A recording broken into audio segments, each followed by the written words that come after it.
Hi, this is Alisha. Welcome to this blog. నేను మా అమ్మ అయితే ట్రిప్కి వెళ్తున్నాం. ట్రిప్ అంటే ఏదో తిరగడం కాదు, సేవకి వెళ్తున్నాం. లాస్ట్ టైం శ్రీశైలం సేవకి వెళ్ళాం. అనుకోకుండా దేవుడు పిలిపించుకున్నాడు. సో ఈ టైం అయితే మేము అన్నవరం సేవకి వెళ్తున్నాం.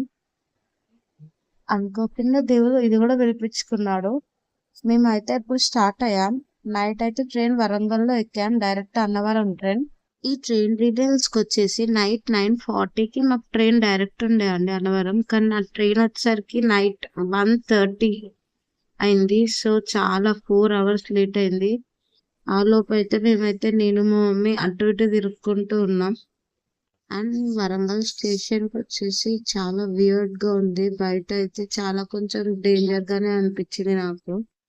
అక్కడ ఉన్న బెగ్గర్స్ మరి వాళ్ళు బయట పడుకునే వాళ్ళు చాలా కొట్టుకుంటున్నారు. సో నేను మా అమ్మ వచ్చి వెయిటింగ్ హాల్లో అయితే వెయిట్ చేశాను. అండ్ అన్నవరంకి నేనైతే రావడానికి చాలా చాలా స్పెషల్గా ఫీల్ అవుతున్నా. ఎందుకంటే 20 years బ్యాక్ నేను ఫస్ట్ టైం అన్నవరం నుంచి వైజాగ్కి వెళ్ళినప్పుడు తప్పిపోయాను. కానీ మళ్ళీ ఆ పీక్ మూమెంట్లో ట్రైన్ స్టార్ట్ అయ్యే మూమెంట్లో నేనైతే మళ్ళీ మా పేరెంట్స్కి దొరికా. ఏదో నాకున్న కొంచెం తెలివితేటలు వాడి ఫోన్ చేసి.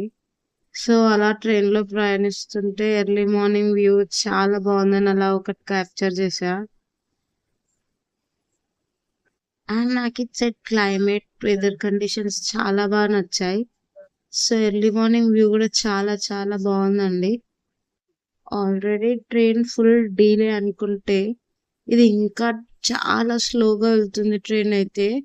మేము మార్నింగ్ 5:46కి రీచ్ 6కి అలా రీచ్ అవ్వాల్సిన ట్రైన్ రీచ్ అయ్యేసరికి 10:30 అయింది. సో మధ్యలో అయితే రాజమండ్రి వచ్చింది. అది అలా క్యాప్చర్ చేసా. ఇలా క్యాప్చర్ చేయడం నాకు చాలా ఇష్టం. సో అలా క్యాప్చర్ చేస్తూ ఉంటా. అండ్ మా అమ్మ అయితే నన్ను వీడియో తీసింది. సో ఫైనల్లీ అంత స్ట్రగుల్ ట్రైన్లో పడ్డాక రైల్వే స్టేషన్కి అయితే రీచ్ అయ్యాం. చాలా పెద్దగా ఏం లేదు, చిన్నగానే ఉంది.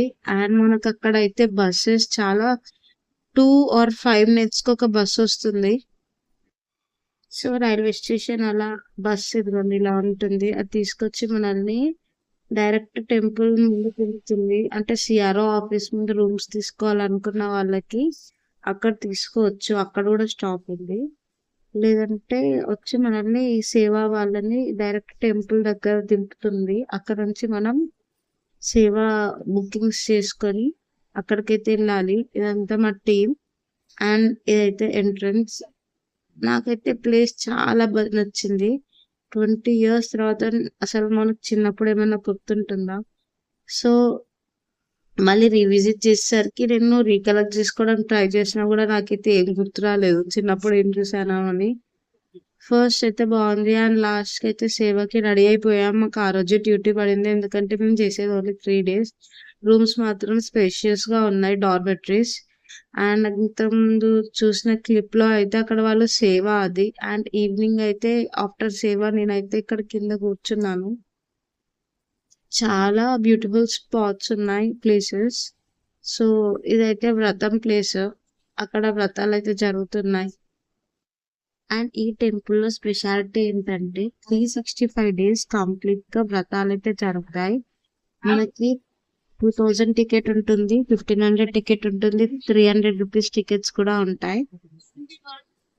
మనకి online bookings and offline bookings both అవైలబుల్గా ఉన్నాయి. అండ్ ఈవినింగ్ వచ్చేసి మేమైతే మాకు సేవ వాళ్ళకి అయితే లంచ్ ప్రొవైడ్ చేశారు. కానీ నియర్ బై క్యాంటీన్ అయితే ఉంది. అండ్ ఇక్కడ ఎవరైతే బయట నుంచి వచ్చి స్టే చేస్తారో వాళ్ళకి పక్కనే క్యాంటీన్ అనేది ఉంది. అండ్ ఈవినింగ్ టెంపుల్ వ్యూ మాత్రం చాలా బాగుంది. సో ఇవాటి బ్లాగ్లో ఇంతే అండి. రేపటి బ్లాగ్లో చూడవలసిన ప్లేసెస్ మేమేం చూసామో చెప్తాం. Stay tuned.